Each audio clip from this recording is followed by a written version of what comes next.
What kind of pharmaceuticals are you guys on today? Loving you is easy because you're beautiful. Another lie. We now return you to your regularly scheduled broadcast. Hey, welcome back to another episode of the Entrepreneurial Family Man podcast. I am Chris Niemeyer here with my good friends, Christopher McCluskey, Jamie Slingerland, and Michael McGreevy. We are just four guys crazy about our wives. We love our kids, and we want to kill it in business. If you are married, you will probably have marriage problems. If you're in business, you're going to likely have the roller coaster of business. And if you're a parent, you know parenting is not for the faint of heart. But today, guys, let's talk about the realities of your struggling business, whether to keep it or kill it.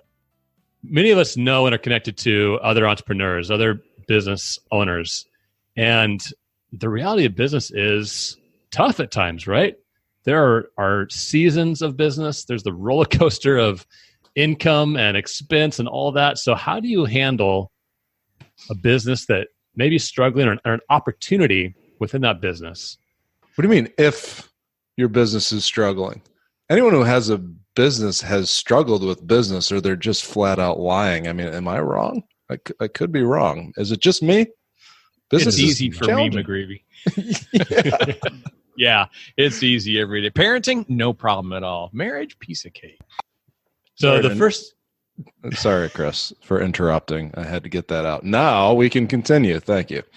So let's talk about the first reality in your struggling business. McCluskey, you probably see this reality all the time. But I do. I hear this all the time.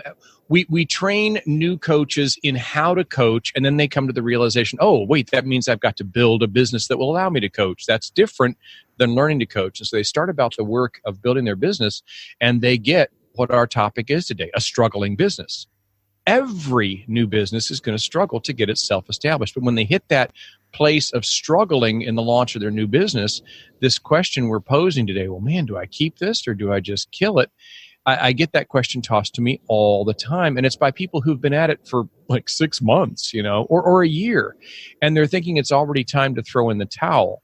And so really one of the very first conversations we have is just a big macro step back, like a reality check on what does it actually mean to become an entrepreneur? To enter the world of entrepreneurship means to undertake something that most people never dare to, and the ones who do, the vast majority, fail. It's going to be really hard. And so just that step back and check on how difficult it is to start a business, I think is maybe a good place for us to be starting today. I can't tell you how many times I've told myself, I mean, this should be easier. Why is this so hard? I'll get off on a rabbit trail. Like maybe it's trying to fix one little thing on my website. And then an hour and a half later, I'm still like pulling my hair out and I can't get a hold of the right person to help me. I'm seemingly stuck. I mean, if you're an entrepreneur, things like that happen to you all the time.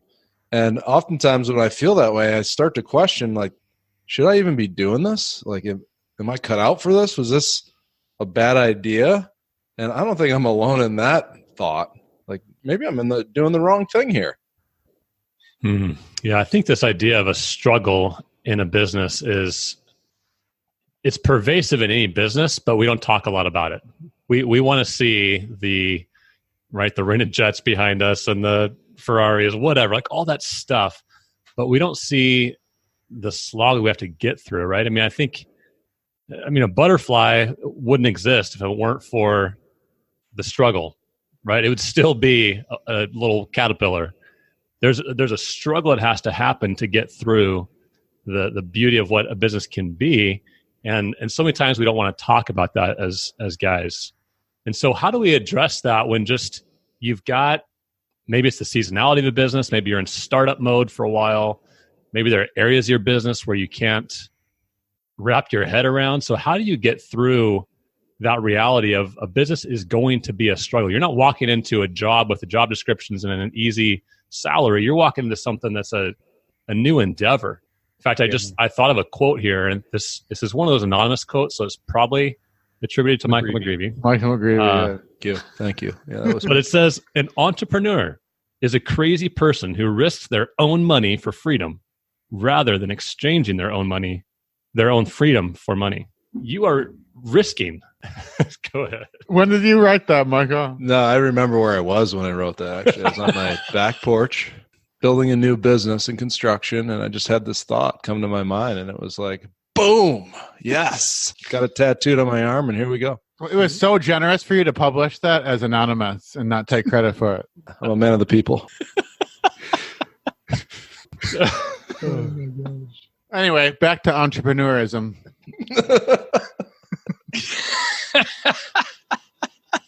Seriously, back to entrepreneurship. When I have these coaches coming to me that are really frustrated with how difficult it is to launch a business, and they're asking those questions that you're saying here, like, man, what's wrong? Shouldn't this be easier? Is there maybe something wrong with me? Maybe this was a bad idea. The big reality check I give them is drawn from Michael Gerber. Most of our audience will already be familiar with his classic book, The EMyth. And in it, he points out right from the beginning and emphasizes it all the way through the book that about 80% of all new businesses fail. And they fail in their first 5 years. In fact, the majority of them fail in their first 3 years.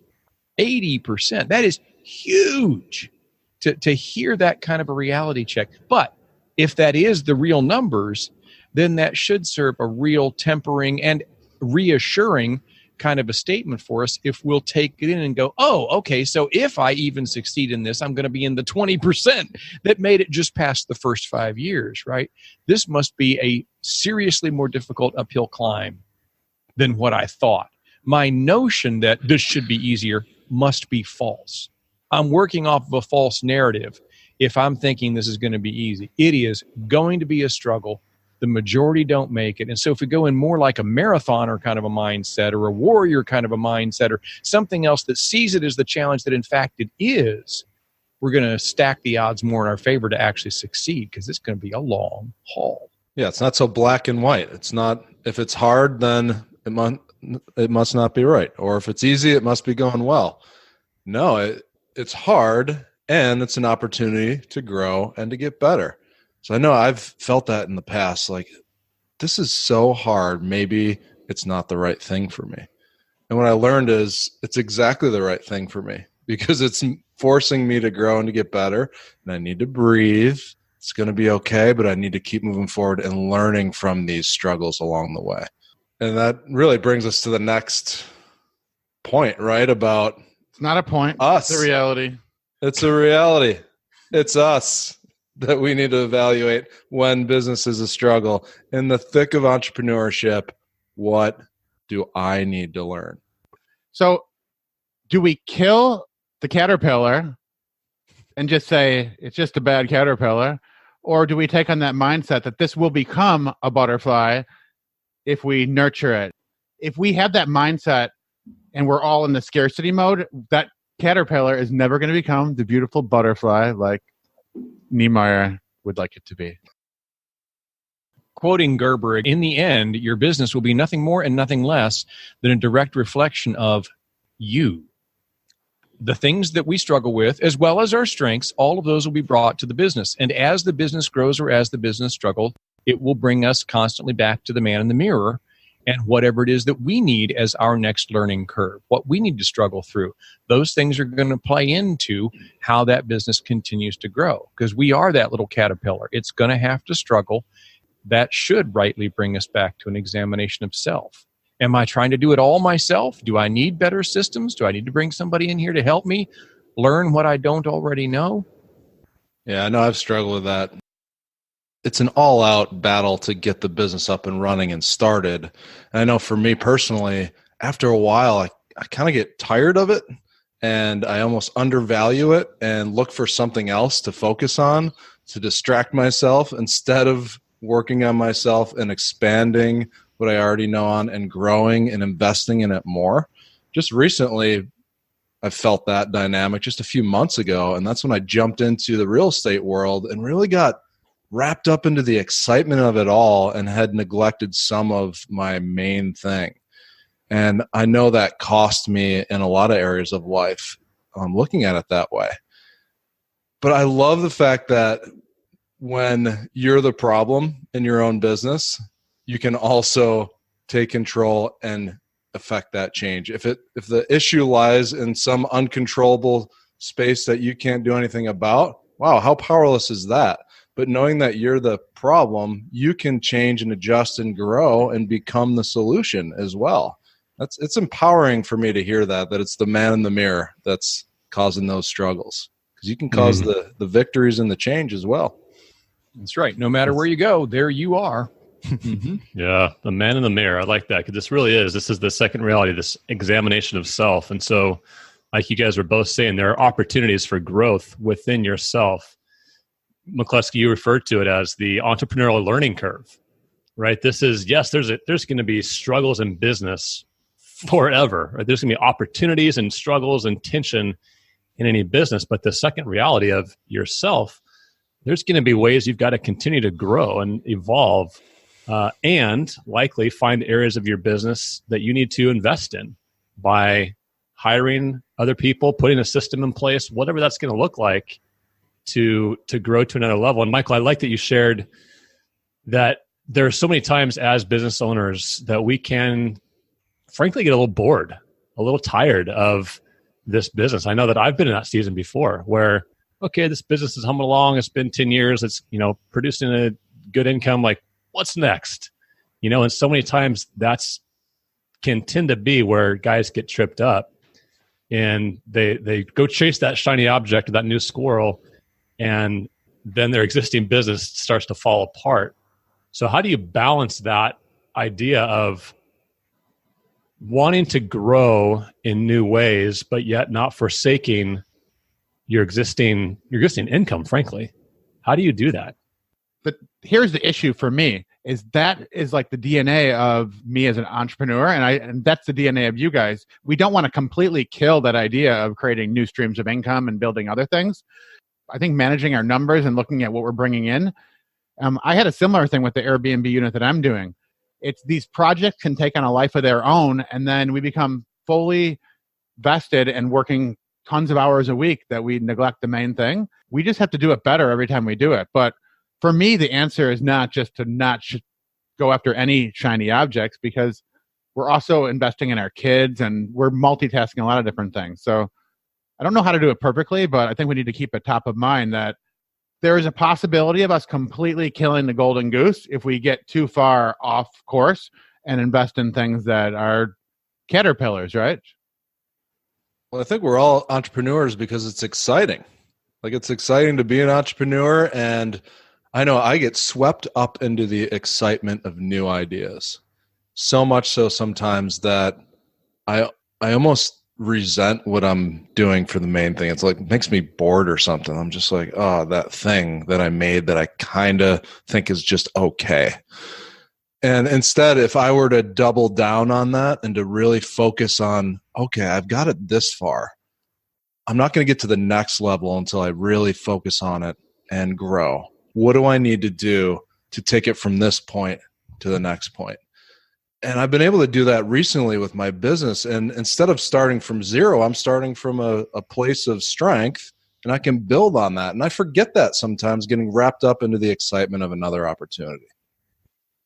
That's good. That is so good. That the reality is, if you did stop growing the one thing and just threw your energies into some other one, you'd probably grow it to about the same point again and get bored with that one and go on to another one. Again, that old saying, no matter where you go, there you are. We are the thing that we will wrestle through. Like Gerber said, in the end, our business will be nothing more and nothing less than a direct reflection of us, where we are in our own personal growth. I'll just toss out something. I think I've probably put it here on the podcast before, but I can't recall. It is a gauge that I check myself against frequently, and it's easy to remember. It's 5 words that all begin with the letter P. So the 5 Ps. It's the notion of what it takes to launch and grow a business to fullness of success. So the 5 Ps are passion, push, persistence, patience, and profit. Oh, I like the last one. I like that last one, right? Yeah, can we just get to that one? Can we get rid of patience? Unpacking them really quickly, that first one, passion, just says, okay, if you're going to be an entrepreneur, be sure that you launch a business that doesn't just look like a great opportunity, but it's actually something you care about. It's something that you could have fun in. It's something that capitalizes upon your strengths and your areas of interest. So in launching some entrepreneurial venture, just be sure it's in an area of general passion. I think most of us would say, yeah, I don't go chasing after something else. I'm pretty excited about it. But having moved in an area of passion, then we do flesh out a little bit of a prototype, and then we launch. That's the push. You won't know what the market's really going to respond to until you get something out there and you start to get reactions, and then you iterate as you go along. So, don't wait to create the entire thing until it's perfect. You waited way too long to launch. So you got a passion, well, then make a push out into the marketplace. But that third word of persistence is where, if you picture, metaphorically rolling a rock up a hill, once you get it moving a little bit, you better keep rolling that rock up that hill, or it's going to stop and roll back on you. The business will start to go downhill. So persistence says keep iterating, keep testing out new market ideas, keep modifying and adding in new systems to streamline. As you do, I believe that fourth word that I ugged about there of patience is somewhere in that persistence and patience soup that we're swimming in, is where most entrepreneurs ask the very question we're posing today. My struggling business, do I keep it or do I kill it? I'm having trouble being persistent and I'm getting impatient. But that's where the magic of the first year's launch to the fifth year's, 80% of them died, they made it through that soup of persistence and patience. I think you just live there for a long time. And then you eventually see more and more of profit. It's a good gauge for, like I say, I hold it up to myself all the time. And usually I find, I'm in an area of passion and I've made a push, but I'm getting tired of persisting and I'm getting really impatient. That's a good framework, Chris. I like that, because I think any entrepreneur can find themselves in one of those 5 Ps at different stages of their business. And what I heard from some of you, and knowing, just talking about our own stories, is there have been those times in our journey where maybe we've got the business to a point that is comfortable, and we're ready to go find that new thing or that new stream, right? We've talked about new streams of income. But sometimes we can, and a few of us have done this, get our business to a point where it's fairly systematized. You bring someone in to help kind of run that. Chris, I've heard you talk about your last few years of setting up your main business to ideally run without you as much as possible. And I've done the same. And, Jamie's got extra help involved as well. And Michael's outsourcing stuff as well. So what I like about that is then you can grow from a position of strength, a position where the profit's already there, and you're able to try new things. Like Michael, you're able to have this threshold under you now to where you can, hey, this is what I really want to do. These are the kind of clients I really want to work with. And these are the fees I really want to charge. And you can do that because you've got that existing business at a point where it's humming along, so you can produce more. That's maybe a squirrel, but it's an area that you want to grow in. So I think that's a key thing to realize within this whole context of a struggling business and new opportunities that you're examining. That really brings us to the third reality of your struggling business, and that is the reality of what your family needs. Who wants to jump in here and talk about, as you've been through this journey and are in this journey of entrepreneurship, how do you determine in the struggle what your family needs? What is the income? What's the profit, Chris? Your last P there. What's the profit in what needs to happen for this new endeavor to either keep it or kill it? That's a huge question, isn't it? Because really, in the end, the reason we do anything that we do in business, as fun as the business may be for us, in the end, it's because we are entrepreneurial family men. We're stepping up to fullness of manhood, providing for and protecting our wives and our children. And so what the family needs is measured in dollars and cents, food on the table, roof over their heads, reliable automobiles, all that stuff, and presence of us with them. Not being up all ridiculous hours of the night and so bleary-eyed and crabby that nobody wants to be around us and all. The measures that we use for profit in a business that's worth continuing in go beyond just the financial bottom line. But it is that kind of a conversation that I think if we've examined the other two questions today, more internally on ourselves. Wait, what's the reality of business? Oh, that's right. It's going to be hard. Oh, well, where am I in terms of my growth? I'm kind of in toddlerhood still. I got a lot of learning. At the point that we get to what does the family need, that's where we've got to bring our spouse in. And we've got to hear from her. And the two of us process together the gauge of what financial nut we need to crack, but also what are the other things that she's probably sensing more than we may be of what the family needs. And all of that's going to factor in then, well, do I keep this or do I kill it or at least modify it, grossly pull back on it, make it a side project, a gig over here, but not our main source. Maybe even I go get a regular job for a while in order to provide the other things that perhaps the family most needs right now. Isn't it amazing what we learn when we ask our wives about how we're doing? That's such a key point, Chris. That's one of the things that helped me through this last season is just getting Lydia's feedback on what do you think? Like, I feel like I'm burning myself out. I'm spending all this time in real estate and coming home and scrambling to keep my business going. And she's like, what are you doing? You know, your business is doing awesome. Like, why don't you focus there and then have some other people come in and help you with the real estate stuff? I mean, kind of simple. Like, I would tell anybody else to do the same thing, but I couldn't see it because I was in it. Yeah, bingo. Hello. That perspective from our wives is so crucial because they're right in it with us and they know how it affects our family life and they know how it affects our marriage as well. In the times when I get all inside my head, I'm feeling like a victim, my business is I'm having some sort of struggle, I don't want to share that. Your example, Michael, of just opening up to Lydia and saying, what am I doing here? Like, what do I need? If God gave us a partner that is wise and is a good partner, then we should take advantage of it. Quite frankly, we stink by ourselves. There's no such thing as a self-made man, in my opinion. At least I don't see any self-made men on the screen here. Yeah, obviously you want to reach out to your spouse first because they know you intimately and know what's going on in your head. They can observe. But you're absolutely right, Jamie. There's no self-made man. So reaching out to your own group of friends, of comrades, right? Your foxhole buddies that know what's going on, and you can help each other examine those opportunities.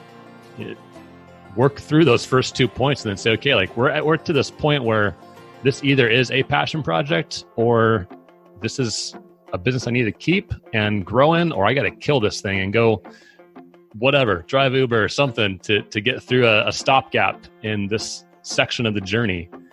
Because there are going to be those times where the struggle is real in entrepreneurship and you got to keep on going, kill it, move on. There's a lot at stake. So what about you? So what about you? Today we've talked about the 3 realities of your struggling business, whether to keep it or kill it. And we just challenge you to examine that first reality. Remember that a business is a struggle. It is not a cakewalk. We've thrown out some numbers, and that's why over 80% of the businesses fail within the first 5 years. The struggle is there. And so examine, where is your mindset within that reality? And then secondly, understand that there is a reality check of yourself. You have an entrepreneurial learning curve. Where are you? What stage are you in this journey? Truly reflect on that. Take some time to understand where are areas of growth that you need to take. And then thirdly, that reality check of, frankly, what your family needs. What is the monthly nut that you've got to cover? That'll help examine whether or not this is a passion project, a side hustle, or this is an area that you need to just go and run with. So we encourage you. In fact, reach out. We are active in efmlife.com and our Facebook group. There's good conversations going on there with guys about these hard realities of working through entrepreneurship. What kind of stick-to-itiveness do you need?